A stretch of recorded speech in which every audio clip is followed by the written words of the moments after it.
Just weeks ago, they had $155 million to give to a big corporation, but they don't have $2.5 million to give to our seniors. It's unbelievable. Attorney Dave Gregory, former state rep, running for Missouri State Senate. He's in studio with us for the first time ever. I don't know if you had a chance today. First of all, welcome into the studio, man. It's good to see you. Thanks, Vic. It's interesting, Dave, because we were talking about the disaster. I call the Republicans, they're a bunch of spoiled little ass brats right now, like siblings that are in fights over toys or ball. Well, I get to do this. Well, you did it. Now it's my turn.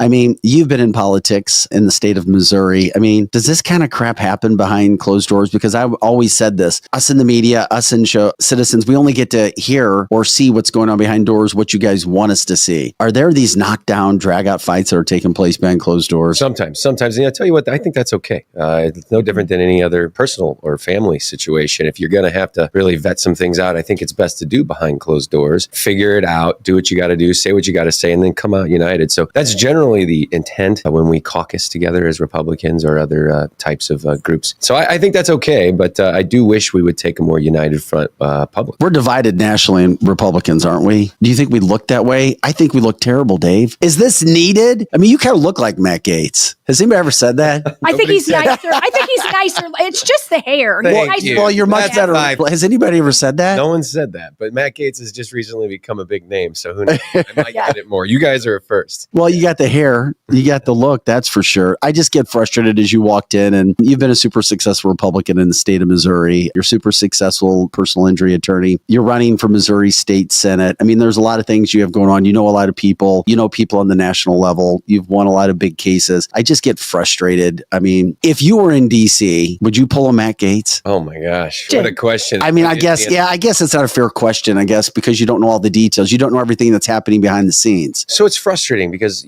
when we vote for a speaker, right? You vote for a speaker, you expect certain things to get done. And I don't know what deals they made when they decided to support McCarthy in the beginning. I don't know what deals he didn't keep or did keep, but I just think the selection process should be one that's really, really slow, very, very detailed and thought through because it's a big decision. And so once you make that decision, you got to work together and stand united. Never would I want to work with my enemies to try to take down one of my own. But at the same time, you really want to see your leadership step up. You want to see them fight for the values that you said you'd do and represent to your folks. So that's a big deal. That's a tough question. I wasn't there. I don't know all the details. I think you answered it pretty damn well. I put you on, and I owe you a massive apology. Our chat line blew up. Dave is much better looking. Come on, Vic.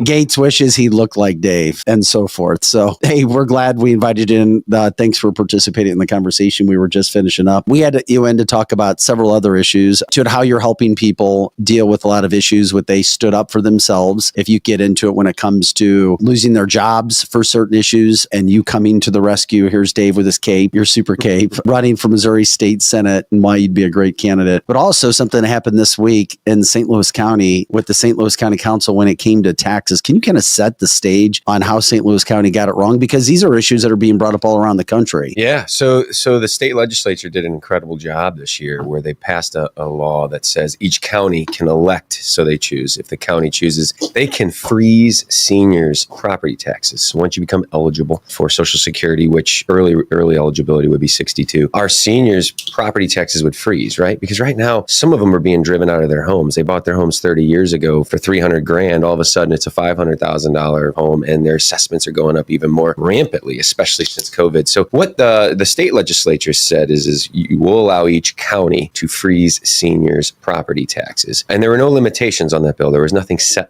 beyond simply freezing it wherever the property tax was at the time the senior became eligible for Social Security. It would stay there. It would freeze at that value. So they're still paying property taxes, but they're not paying increased property taxes each and every year. And that's a really good thing, especially for seniors on fixed income. So St. Charles County did an outstanding job, an exemplar job, came in, they passed that clean for their folks. St. Louis County hit a lot of bumps in the road. And yeah, exactly. Of course. Wild. St. Louis County Council letting us down again. That's weird. We've never heard that one before, but that's exactly what my frustration is. So in order, in recently, Councilman Dennis Hancock, he's a true statesman. He's doing the absolute best he can to work with that council he's got. But they passed a very watered down version, and that frustrates me. A very, very watered down version. Just weeks ago, they had $155 million to give to a big corporation, but they don't have $2.5 million to give to our seniors. It's unbelievable. So what they did was they came in and said, we'll do something kind of, sort of ish, what the state said we can do. And so they said it's only for 5 years. So they're going to allow this tax freeze for 5 years. And then all of a sudden it goes back to normal again. And they also capped it. So they said only some seniors, homes with a value of $550,000 and less,